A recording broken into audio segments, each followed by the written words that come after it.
இப்போ உடம்பு ரொம்ப சூடாயிடுச்சுன்னா அரிக்க ஆரம்பிச்சிடும், உடம்பு அரிக்க ஆரம்பிச்சிடும், அரிப்பு எடுக்க ஆரம்பிச்சிடும் உடம்பு அரிக்க.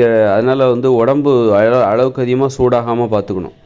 சிலர் அது அளவுக்கு அதிகமாக சூடாப்போ அது உடம்பை எப்போவும் இயல்பான வெப்பநிலையில் வச்சுருக்கணுன்னா, நம்ம இந்தியா மாதிரியான வெப்பநிலை நாடுகள், வெப்பநிலை நிலவும் நாடுகளில் குறிப்பாக தமிழ்நாட்டில் நம்ம இரவில் கண்டிப்பாக குளிக்கணும்.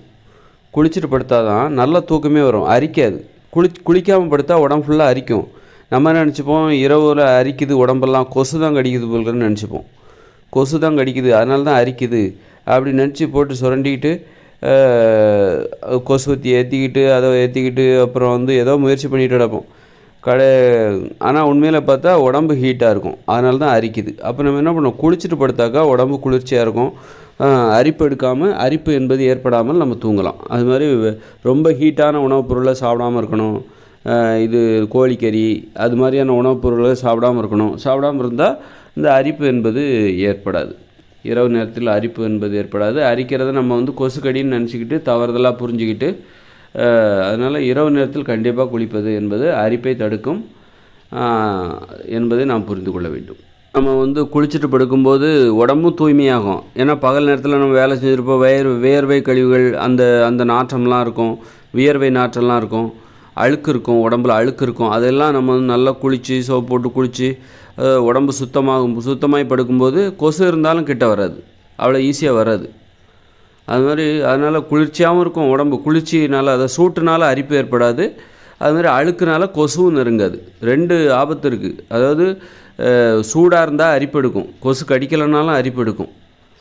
அதே மாதிரி உடம்புல அழுக்கு இருந்தால் கொசு வரும், கொசு கடிக்கும். இப்போ நம்ம குளிக்கிறதுனால 2 நன்மை கிடைக்குது. சூடு குறைஞ்சிரும், அரிப்பு ஏற்படாது. அப்புறம் அழுக்கெல்லாம் நீங்கிவிடும், அழுக்கெல்லாம் போயிடும், உடம்புல அழுக்கெல்லாம் உடம்பு சுத்தமாக மாறிவிடும். குளிக்கிறதுனால இரவு குளிச்சுட்டு படுக்கிறதுனால உடம்புல அழுக்கெல்லாம் போயிடும். அதனால் கொசுவும் கடிக்காது.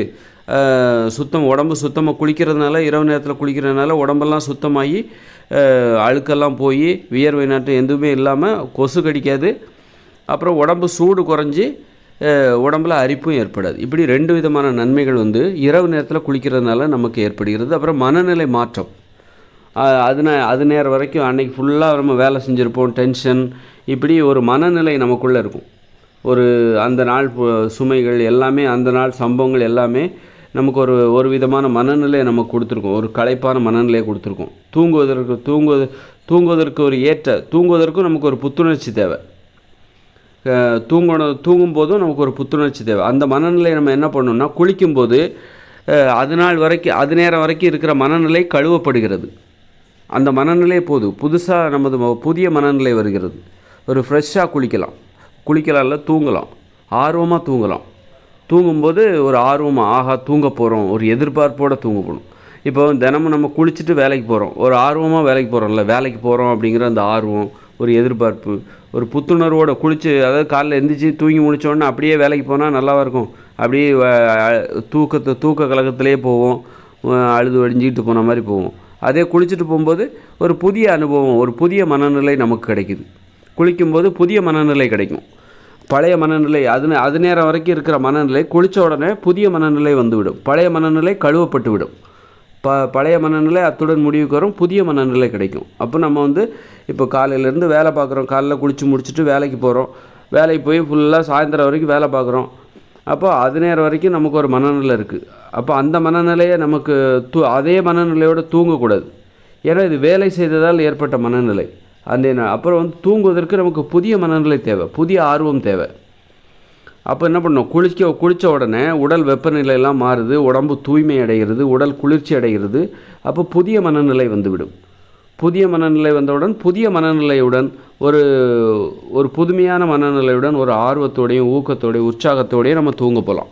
தூங்குவதற்கு நமக்கு ஒரு புத்துணர்ச்சி தேவை. உழைப்பதற்கு எப்படி புத்துணர்ச்சி தேவையோ அது மாதிரி தூங்குவதற்கு ஒரு புத்துணர்ச்சி தேவை. அப்புறம் 8 மணி நேரம் நம்ம தூங்குவோம். அப்புறம் விடிஞ்ச உடனே அந்த தூங்குவதற்கான அந்த மனநிலையை, தூங்கிய அந்த மனநிலையை கழுவ வேண்டும். அதான் குளிக்கிறது. காலையில் ஏன் குளிக்கிறோன்னா, இது ஒரு 7-8 மணி நேரம் நம்ம தூங்கியிருப்போம், அந்த மனநிலையை நம்ம கழுவணும். அந்த மனநிலையை ஒரு முடிவுக்கு கொண்டு வரணும். இப்போ புதிய மனநிலை, திரும்பவும் நம்ம வேலைக்கு போகிறோம் காலையில் எழுந்துச்சு.